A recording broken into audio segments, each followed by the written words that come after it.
Patricia McPherson. Patricia McPherson, Grassroots Coalition and Sierra Club. If I could back up slightly into procedure, as was discussed for item 6, I very much respect staff's time, and I know that we have asked for quite a bit of it, and we try to leave you off the hook to do other things in this state.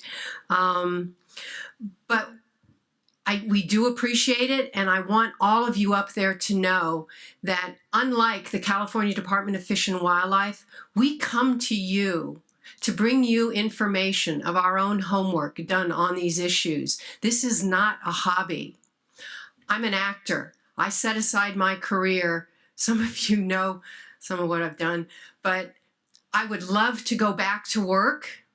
And yet, if I did not do this, so much would be lost of Ballona already. We, the people here, are people that have saved Ballona in the first place. And now we are under the gun to try and save it from a falsely premised restoration concept. So from a standpoint of staff having time, I'm saying this because we would like to be able very much to continue to engage with staff, provide you documentation so that these issues can be vetted out.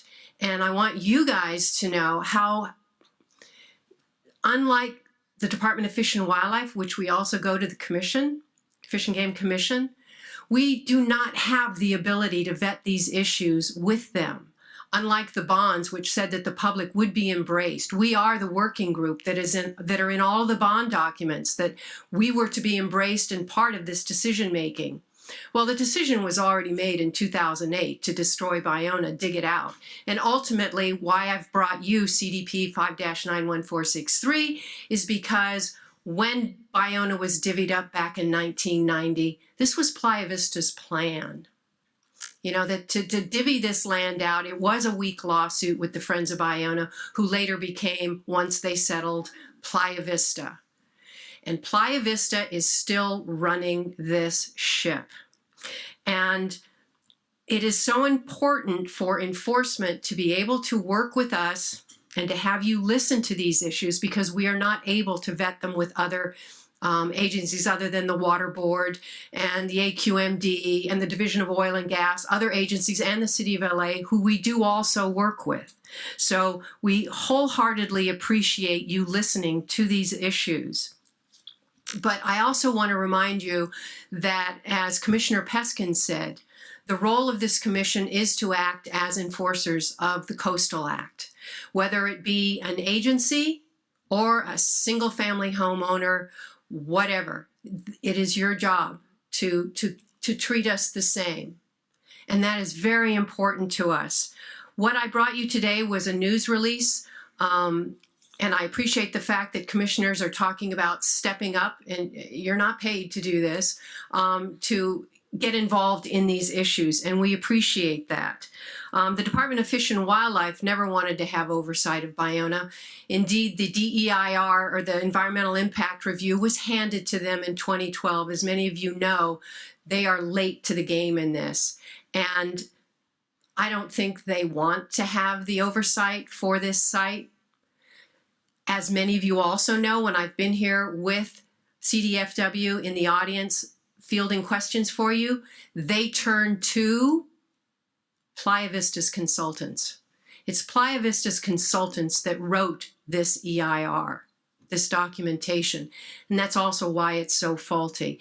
And right now, the press release that I gave you as a result of Grassroots Coalition suing them to garner more documents that would show who they represent, we have the Department of Fish and Wildlife actively acting as a board member of a private development company.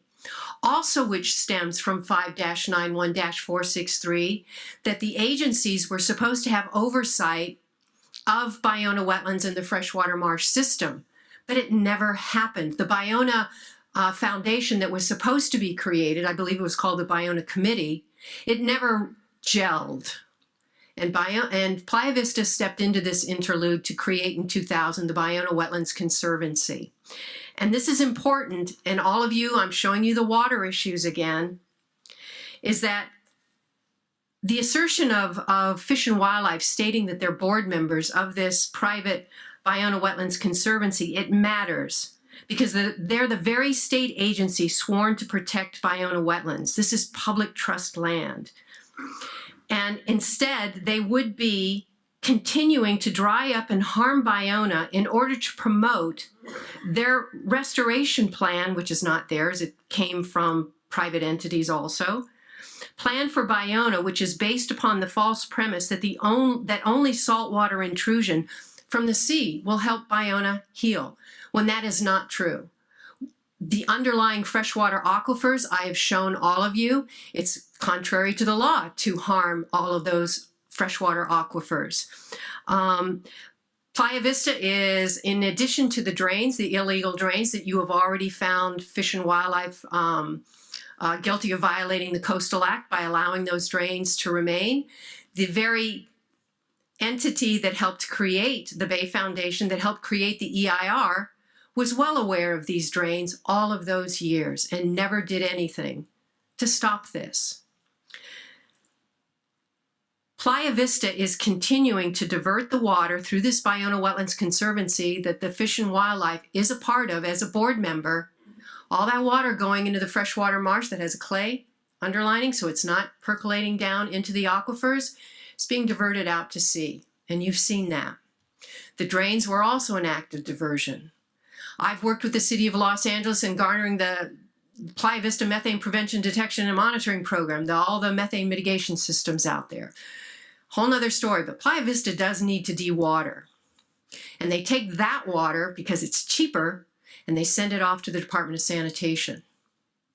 We want that water back. We want all of that water. Ballona has a lot of fresh water available to it. We need to have it to cease being diverted away. And in discussions with enforcement, if they are harming Ballona by diverting this water, the Coastal Commission can step in and act.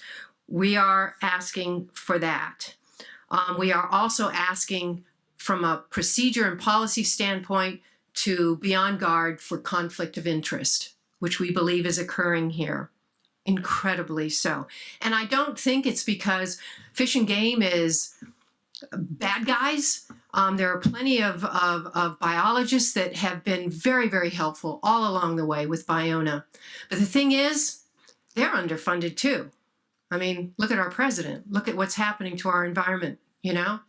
And that's where we're headed. So I'm asking for help with the Department of Fish and Wildlife.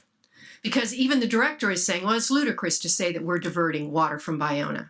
But they are, because they're board members of Ballona Wetlands Conservancy. Ms. McPherson, I'm sorry to interrupt you, but I just want to caution you to stay sort of focused in the context of the strategic plan. Well, along the lines of This is a repeat of your earlier testimony specifically about the issues at Ballona, which we're all very familiar with. Well, Ballona is a priority, as I understand it, on the strategic plan. Keep the nexus to the plan overall. Thanks. The following ones, as Leslie was talking about, was diversity. It is one of the things for the strategic plan. Ballona is a very rare coastal, seasonal, predominantly freshwater wetland. And we have established that. So diversity there is unique along the coast. And even in the other document I showed you of the mission statement for the Ballona Conservancy, they're well aware that this is a unique coastal freshwater wetland, predominantly. What we do know is that most of the wetlands along the coast have been homogenized, as Margot Griswold, who's a restoration ecologist, has stood before you and said that all these wetlands are being homogenized into saltwater lagoons, which is not helpful. It is not helpful for diversity.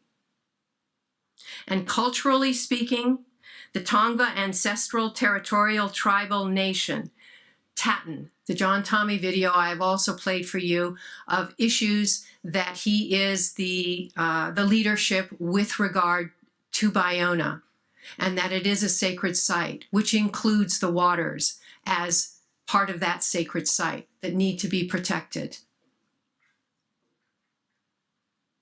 Also, there's greenhouse gas funding that you had mentioned earlier, and I just wanted to bring to your attention the fact that right now we have before the City of Los Angeles a conditional use permit, which we believe SoCalGas has violated in allowing gases to escape. We also have a well that is outgassing in this freshwater marsh system, the catch basin, the flood control basin for Playa Vista.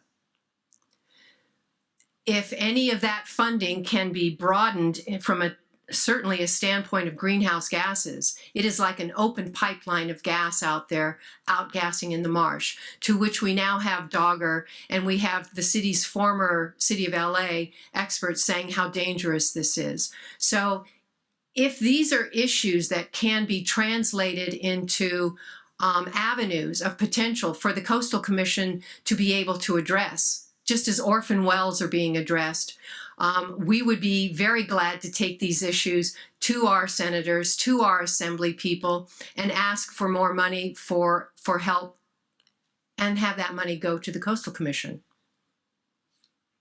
And I think I'm done. Thank you very much. Patricia McPherson.